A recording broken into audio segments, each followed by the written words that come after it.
हिंदू धर्म में रामायण का एक खास स्थान है।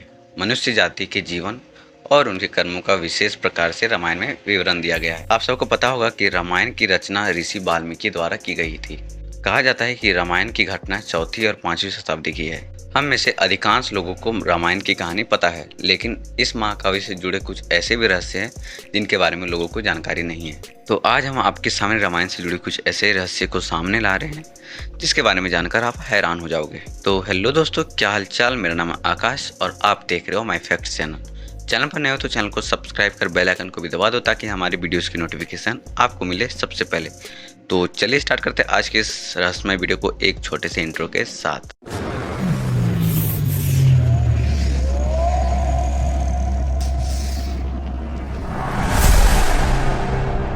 दोस्तों, श्री राम के माता पिता एवं भाइयों के बारे में तो सबको पता है, लेकिन बहुत कम लोगों को यह मालूम है कि राम की एक बहन भी थी जिनका नाम शांता था। वे आयु में चारों भाइयों से काफी बड़ी थी। उनकी माता कौशल्या थी। ऐसी मान्यता है कि एक बार अंग देश के राजा रोमपद और उनकी रानी वर्षिणी अयोध्या आए। उनको कोई संतान नहीं थी। बातचीत के दौरान राजा दशरथ को जब यह बात मालूम हुई तो उन्होंने कहा कि मैं अपनी बेटी शांता आपको संतान के रूप में दूंगा। यह सुनकर रोमपद और वर्षिणी बहुत खुश हुए। उन्होंने बहुत स्नेह से उसका पालन पोषण किया और माता पिता के सभी कर्तव्य निभाए। एक दिन राजा रोमपद अपनी पुत्री से बात कर रहे थे। उसी समय द्वार पर एक ब्राह्मण आए और उन्होंने राजा से प्रार्थना की कि वर्षा के दिनों में वे खेतों की जुताई में राजा दरबार की ओर से मदद प्रदान करें। राजा को यह सुनाई नहीं दिया और वे पुत्री के साथ बातचीत करते रहे। द्वार पर आए नागरिक की याचना ना सुनने से ब्राह्मण को दुख हुआ और वे राजा रोमपद का राज्य छोड़कर चले गए। वह ब्राह्मण इंद्र के भक्त थे। अपने भक्त की ऐसी अनदेखी पर इंद्रदेव राजा रोमपद पर क्रोध हुए और उन्होंने उनके राज्य में पर्याप्त वर्षा नहीं की। इससे खेत में खड़ी फसलें मुरझाने लगी। इस संकट की घड़ी में राजा रोमपद ऋषि श्रृंग ऋषि के पास गए और उनसे उपाय पूछा। ऋषि ने बताया कि वे इंद्रदेव को प्रसन्न करने के लिए यज्ञ करेंगे। ऋषि ने यज्ञ किया और खेत खलियान पानी से भर गए। इसके बाद ऋषि श्रृंग ऋषि का विवाह शांता से हो गया और वे सुख पूर्वक रहने लगे। बाद में ऋषि श्रृंग ने ही दशरथ की पुत्र कामना के लिए पुत्र कामिष्टि यज्ञ करवाया था। जिस स्थान पर उन्होंने यह यज्ञ करवाया था वह अयोध्या से लगभग 39 किलोमीटर की पूर्व में था और वहाँ आज भी उनका आश्रम और उनकी पत्नी की समाधियाँ हैं। राम को भगवान विष्णु का अवतार माना जाता है, लेकिन क्या आपको पता है कि उनके अन्य भाई किसके अवतार थे? लक्ष्मण को शेषनाग का अवतार माना जाता है, जो कि क्षीर सागर में भगवान विष्णु का आसन है, जबकि भरत और शत्रुघ्न को क्रमशः भगवान विष्णु द्वारा हाथों पर धारण किए गए सुदर्शन चक्र और शंख शैल का अवतार माना जाता है। हम में से अधिकांश लोगों को पता है कि राम का सीता से विवाह एक स्वयंवर के माध्यम से हुआ था। उस स्वयंवर के लिए भगवान शिव के धनुष का इस्तेमाल किया गया था, जिस पर सभी राजकुमारों को उस पर प्रत्यंचा चढ़ाना था। लेकिन बहुत कम लोगों को पता होगा कि भगवान शिव के उस धनुष का नाम पिनाक था। ऐसा माना जाता है कि वनवास के 14 वर्ष के दौरान अपने भाई और भाभी की रक्षा करने के उद्देश्य से लक्ष्मण कभी सोते नहीं थे। इसके कारण उन्हें गुदाकेश के नाम से भी जाना जाता है। वनवास की पहली रात को जब राम और सीता सो रहे थे तो निद्रा देवी लक्ष्मण के सामने प्रकट हुई। उस समय लक्ष्मण ने निद्रा देवी से अनुरोध किया कि उन्हें ऐसा वरदान दे कि वनवास के 14 वर्षों के दौरान उन्हें नींद न आए और वह अपने भाई और भाभी की रक्षा कर सके। निद्रा देवी इस बात पर प्रसन्न होकर बोली कि अगर कोई तुम्हारे बदले 14 वर्ष तक सोए तो यह वरदान तुम्हें प्राप्त हो सकता है। लक्ष्मण की सलाह पर निद्रा देवी लक्ष्मण की पत्नी यानी उर्मिला के पास पहुंची। उर्मिला ने लक्ष्मण के बदले सोना स्वीकार कर लिया और पूरे 14 वर्ष तक सोती रही। रामायण महाकाव्य की कहानी के बारे में तो हम सब जानते हैं कि राम और सीता लक्ष्मण के साथ 14 वर्षों के लिए वनवास गए थे और राक्षसों के राजा रावण को हराकर वापस अपने राज्य लौटे थे। हम में से अधिकांश लोगों को पता है कि राम, लक्ष्मण और सीता ने कई साल वन में बिताए थे, लेकिन कुछ ही लोगों को उस वन के नाम की जानकारी होगी। उस वन का नाम दंडकारण्य था, जिसमें राम, सीता और लक्ष्मण ने अपना वनवास बिताया था।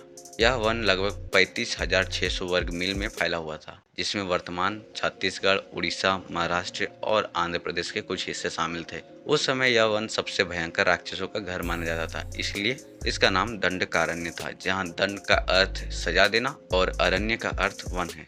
पूरे रामायण की कहानी में सबसे कॉम्प्लिकेटेड केस लक्ष्मण रेखा प्रकरण है, जिसमें लक्ष्मण वन में अपनी झोपड़ी के चारों ओर एक रेखा खींचते हैं। जब सीता के अनुरोध पर राम हिरण को पकड़ने और मारने की कोशिश करते हैं तो वह हिरण राक्षस मरीच का रूप ले लेता है। मरने के समय में मरीच राम की आवाज में लक्ष्मण और सीता के लिए रोता है। यह सुनकर सीता लक्ष्मण से आग्रह करती है कि वह अपने भाई की मदद के लिए जाए, क्योंकि ऐसा प्रतीत होता है कि उनके भाई किसी मुसीबत में फंस गए हैं। पहले तो लक्ष्मण सीता को अकेले जंगल में छोड़कर जाने को राजी नहीं हुए, लेकिन बार बार सीता के द्वारा अनुरोध करने पर वह तैयार हो गए। इसके बाद लक्ष्मण ने झोपड़ी के चारों ओर एक रेखा खींची और सीता से अनुरोध किया कि वह रेखा के अंदर ही रहे, और यदि कोई बाहरी व्यक्ति इस रेखा को पार करने की कोशिश करेगा तो वह तुरंत ही जल के राख हो जाएगा। इस केस के रिलेटेड अननोन फैक्ट यह है कि यह कहानी का वर्णन ना तो वाल्मीकि रामायण में है और ना ही रामचरितमानस में, लेकिन रामचरितमानस में लंका कांड में इस बात का उल्लेख रावण की पत्नी मंदोदरी द्वारा किया गया है। तो दोस्तों, रामायण में एक दिलचस्प कहानी हमेशा सोने वाले कुंभकर्ण की है। कुंभकर्ण रावण का छोटा भाई था जिसका शरीर बहुत ही विकराल था। रामायण में वर्णित है कि कुंभकर्ण लगातार 6 महीनों तक सोता रहता था और फिर सिर्फ एक दिन खाने के लिए उठता था और पुनः 6 महीनों तक सोता रहता था। लेकिन क्या आपको पता है कि कुंभकर्ण को सोने की आदत कैसे लगी थी? एक बार एक यज्ञ की समाप्ति पर प्रजापति ब्रह्मा कुंभकर्ण के सामने प्रकट हुए और उन्होंने कुंभकर्ण को वरदान मांगने को कहा। इंद्र को इस बात से डर लगा कि कहीं कुंभकर्ण वरदान में इंद्रासन ना मांग ले, अतः उन्होंने देवी सरस्वती से अनुरोध किया कि वह कुंभकर्ण की जीभ पर बैठ जाए, जिससे वह इंद्रासन के बदले निद्रासन मांग ले।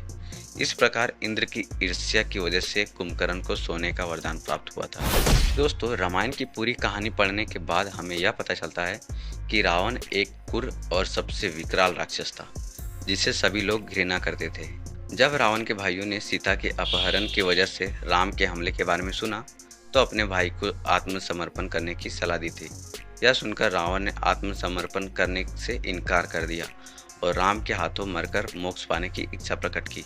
उसने कहा कि अगर राम और लक्ष्मण दो सामान्य इंसान हैं तो सीता मेरे पास ही रहेगी, क्योंकि मैं आसानी से उन दोनों को परास्त कर दूंगा, और यदि वे देवता हैं तो मैं उन दोनों के हाथों से मरकर मोक्ष प्राप्त कर लूंगा। तो दोस्तों, रामायण में आप लोगों ने देखा ही होगा कि रावण मरने से पहले श्री राम का नाम लेकर ही मरा था। तो दोस्तों, ये थी आज की रामायण से जुड़ी कुछ ऐसे रहस्य जिसके बारे में सबको जानकारी नहीं है। अगर आपको इसकी जानकारी पहले से थी तो कमेंट में बता दो, और जिन्हें इसके बारे में नहीं पता उनके साथ वीडियो को शेयर कर दो। वीडियो पसंद आए तो वीडियो को लाइक करो।